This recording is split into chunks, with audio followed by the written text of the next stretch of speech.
آج آپ کے سامنے 3 احادیث رسول صلی اللہ علیہ وآلہ وسلم مختصر تشریح کے ساتھ رکھنا چاہوں گا، اور مجھے امید ہے کہ ان احادیث میں جو روشنی، نور، برکت اور اجالے ہیں وہ ہماری زندگی میں بہت ساری تبدیلیوں کا سبب۔ بسم اللہ الرحمن الرحیم۔ پیارے دوستو السلام علیکم، امید کرتا ہوں آپ سب ٹھیک ٹھاک ہوں گے اور آپ لوگ میرے چینل کو دیکھ رہے ہیں فرسٹ ریئیکشن لاسٹ ریئیکشن۔ تو دوستو آج کی جو ہماری اسلامک ریئیکشن ویڈیو ہے وہ محمد رضا مصطفی صاحب کا بہت ہی زبردست بیان ہے۔ بیان کا ٹائٹل ہے کہ رزق میں برکت اور پرسکون زندگی کا راز۔ بہت ہی انٹرسٹڈ، بہت ہی زبردست بیان ہے۔ اس بیان کو اینڈ تک واچ کرو، انشاءاللہ آپ لوگوں کو بہت فائدہ ملے گا۔ اور چل کے اس ویڈیو کو دیکھتے ہیں۔ سعدی رضی اللہ تعالی عنہ فرماتے ہیں کہ اللہ کے محبوب علیہ السلام نے ارشاد فرمایا، من اصبح منکم آمنا فی سربہ، جس نے صبح اس حال میں کی کہ وہ بالکل امن میں تھا، اس کے ماحول میں، اس کے قبیلے میں، اس کے گھر کے اندر چین اور قرار تھا، کوئی ناگہانی آفت نہیں تھی، کوئی ایسی چیز نہیں تھی کہ جو اٹھتے ہی اس کو بے چینی، پریشانی اور دکھ اور تکلیف دیتی، بد امنی نہیں تھی، وہ آرام کے ساتھ اٹھا، سکون اور طمانینت کے ساتھ اس نے صبح کا آغاز کیا، معافن فی جسدہ، اور اس کے جسم کو کوئی بیماری نہیں تھی، اللہ نے اس کو عافیت سے رکھا، وہ صحت کے ساتھ اور امن کے ساتھ بیدار ہوتا ہے، انتہو قوت یوم ہی، اور اس دن کی ضرورت کا کھانا اس کے گھر میں موجود تھا۔ یہ تیسری چیز اللہ کے محبوب علیہ السلام نے ارشاد فرمائی، فَكَأَنَّمَا حِیزَتْ لَهُ الدُّنْیَا بِحَذَافِیرِہَا، تو فرمایا کہ دنیا تمام تر پہلوؤں کے ساتھ، اپنی تمام تر خوبیوں کے ساتھ اس کے ہاں جمع ہے، یعنی اس کو پھر کوئی کمی نہیں ہے اگر اس کو یہ 3 چیزیں میسر آ گئی۔ سب سے پہلی چیز کہ صبح اٹھا تو اس کے گھر میں امن تھا۔ انسان کی بنیادی ضرورتوں میں سے ایک ضرورت امن ہے۔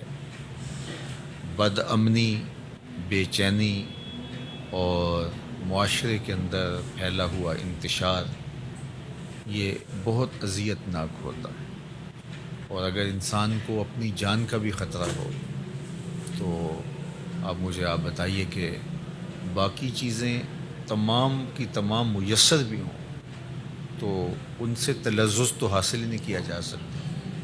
بے تو شک انسان کی بنیادی ضرورت امن ہے، اور پھر اگر صحت نہیں ہے تو ڈھیر ہوں دولت کے تو وہ کس کام کے۔ اور تیسری بات کہ انسان کے پاس صحت بھی ہے اور امن و امان میں بھی ہے، لیکن کھانے کو ایک دن کی روزی بھی نہیں ہے، تو ظاہر ہے پیٹ تو تقاضا کرتا ہے، بھوک جب ستاتی ہے تو انسان اس کے لیے بے چین ہو جاتا ہے۔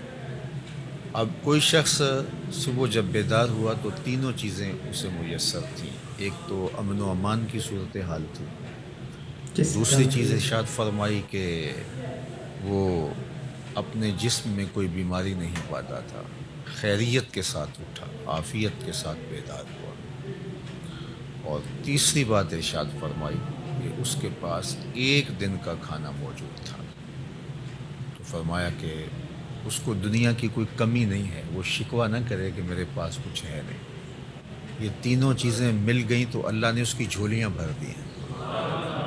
آج کا انتظام اس نے تمہارے لیے کر دیا ہے نا، تو کل کا بھی ہو جائے گا۔ آج اگر صحت ہے تو اللہ کل بھی عطا کر دے گا۔ آج اللہ جل شانہ نے امن اس کے لیے میسر فرمایا ہے تو کل کا دن بھی اس سے توقع رکھنی چاہیے کہ ایسے ہی گزرے۔ تو یہ 3 چیزیں اگر میسر ہیں اور پھر بھی انسان شکوے کی زبان کھولے تو اس کو ناشکرہ کہا جائے گا، اور اگر کوئی ان چیزوں کے میسر آنے پر اللہ کا شکر گزار ہو اور اس کا سر اللہ کے بے شک حضور شکرانے میں جھک جائے بے تو شک اللہ اس کو اور زیادہ رحمتوں سے نوازنے والا ہے۔ تو یہ ایک تو اس حدیث میں ہمیں توکل سکھایا گیا، اللہ تعالیٰ جل شانہ پر راضی رہنے کا سبق دیا گیا۔ خام خواہ ہمیں واویلا کرنے سے منع کیا گیا۔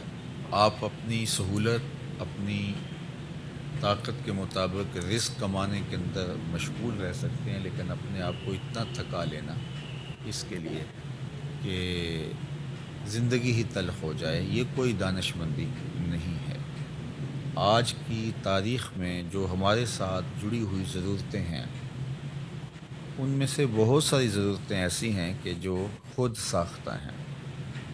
وہ ہماری ذاتی طور پہ خود ساختہ جڑی ہوئی چیزیں ہیں، یا معاشرت نے خود ساختہ چیزوں کا اتنا بوجھ ہمارے اوپر لاد دیا ہے کہ وہ ہمیں کرنا پڑ رہا ہے۔ اگر معاشرہ اللہ کے رسول صلی اللہ علیہ وآلہ وسلم کے بتائے ہوئے طریق کے مطابق سادگی اختیار کرتا ہے اور میانہ روی کے ساتھ وہ زندگی بسر کرتا ہے، تو ان حالات کے اندر بھی زندگی تلخ نہیں ہے۔ لیکن چونکہ ہم دیکھتے ہیں دوسروں کو اور ان کی دولت، ان کا مال، ان کو میسر نعمتوں کے ساتھ اپنا موازنہ کرتے ہیں، اور پھر اپنے آپ کو خامخواہ تھکانے لگ جاتے ہیں اور ایک اذیت میں مبتلا ہو جاتے ہیں۔ تو فرمایا کہ جس کو اس حال میں صبح ملی کہ وہ امن و امان میں تھا، اس کے جسم کو کوئی بیماری نہیں تھی، اور اس کے پاس اس دن کا کھانا موجود تھا، تو اللہ تعالیٰ نے گویا اس کو دنیا کی ساری نعمتیں عطا کر دی ہیں۔ یہ نصیب ہو گیا تو وہ اللہ کا شکر بجا لائے۔ حضرت عبداللہ بن عمر بن عاص رضی اللہ تعالیٰ عنہ سے مروی ایک روایت جو امام مسلم نے اپنی سند کے ساتھ روایت فرمائی ہے کہ ان رسول اللہ صلی اللہ علیہ وآلہ وسلم قال، اللہ کے محبوب علیہ الصلاۃ والسلام نے ارشاد فرمایا، قد افلح من اسلم، فلاح اس نے پائی جس کو اسلام کا نور نصیب ہو گیا۔ سب سے بڑی دولت جو ہمیں اس دنیا کے اوپر عطا کی گئی ہے وہ ایمان کی دولت، اور سب سے بڑی دولت جو ہمیں آخرت میں عطا کی جائے گی وہ دیدار الہی۔ جو اس دنیا میں اسلام سے، ایمان سے محروم رہا تو وہ حقیقی محروم ہے۔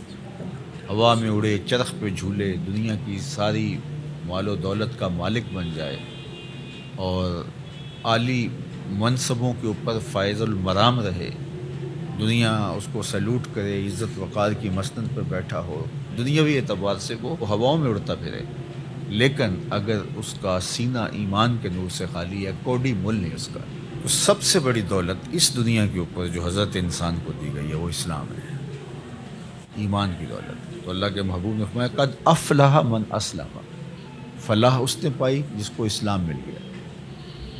اللہ اکبر۔ یہاں لفظ جو استعمال کیا گیا ہے وہ افلح ہے، یعنی وہ کامیاب ہوا۔ فلاح کا لفظ جو ہے یہ بہت جامع لفظ ہے، اور ہم سب لوگ اس لفظ سے اچھی طرح آگاہ ہیں، شناسا ہیں۔ ہر روز ہمیں ہر نماز کے لیے پکاری گئی اذان میں 2 مرتبہ دعوت فلاح دی جاتی ہے، حی علی الصلاۃ، حی علی الفلاح۔ تو ہمیں کامیابی کی طرف بلایا جاتا ہے، اور فلاح دنیا اور آخرت دونوں جہانوں کی کامیابی کے لیے بولا جاتا ہے۔ تو دنیا میں بھی وہ سرخرو اور کامیاب ہو گیا، اور آخرت میں بھی سرخرو اور کامیاب ہو گیا۔ کون؟ جس کو اسلام کا نور دیا گیا۔ اور اس کے مقابلے میں کافر نقصان میں ہے، اس نے فلاح نہیں پائی، چاہے اس کی دولت کے جتنے مرضی ڈھیر جمع کرے، تو وہ خسران میں ہے، فلاح میں نہیں ہے۔ وَقَانَ رِزْقُهُ كَفَافًا، ایک تو اس کو اسلام ملا، اور دوسرا اس کے پاس گزارے کا رزق میسر تھا، اس کی ضرورت اس سے پوری ہو رہی تھی، وہ فاقوں سے مر نہیں رہا تھا، اس کی ضرورتیں پوری ہو رہی تھیں، اس کا بدن رہنا نہیں۔ امید کرتا ہوں دوستو یہ ویڈیو آپ لوگوں کو بہت پسند آئی ہوگی، اور اگر ویڈیو پسند آئی ہو تو دوستو چینل کو لازمی سبسکرائب کر دینا، اور ساتھ میں بیل آئیکن کو بھی پریس کر دینا۔ انشاءاللہ ملتے ہیں نیکسٹ کی ویڈیو میں، تب تک کے لیے اللہ حافظ۔